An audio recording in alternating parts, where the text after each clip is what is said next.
A week from tomorrow, the polls will be open and Mainers will cast their votes for or against Question 1. In short, Question 1 aims to stop the controversial NECEC transmission line corridor project from being completed, and it would give the Maine legislature power to approve projects like it moving forward. Last week, we heard from people on both sides of the referendum during our Voice of the Voter forum, and we promised we would be verifying claims from the participants. News Center Maine's Samantha York has more of that tonight. Sam? Hi, Pat. Yeah, like any debate, there were plenty of claims thrown out. They range from the number of jobs the project is bringing to the table to how much money Mainers will actually be saving on their energy bill. Here are 3 things to know after last week's forum and before you head to the ballot box. In this first segment, we're going to be talking about To give you a better understanding of what you're voting on this November, last week, News Center Maine held a Voice of the Voter forum, diving into the often contentious and confusing ballot Question 1.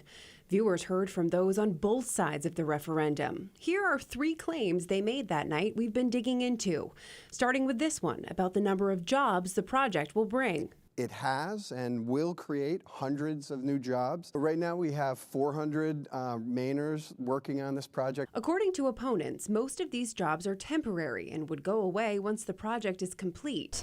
That is true. However, those behind the project say after the corridor is built, 38 jobs will be created with the sole focus being maintaining the corridor itself.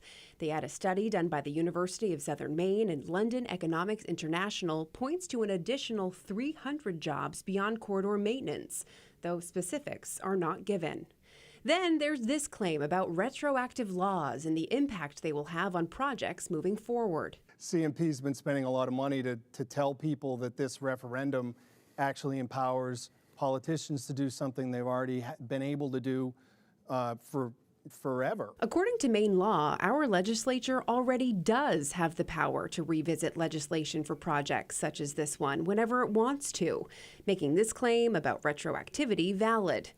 Lastly, there's this claim about how much money Mainers will save on their monthly electrical bill. An independent study said the average Mainer will receive 9 cents of benefits per month on this. So how much will Mainers actually save? Opponents, as you heard, claimed less than 10 cents on every bill. A spokesperson with NECEC says folks could see up to a $2.72 reduction on their bill.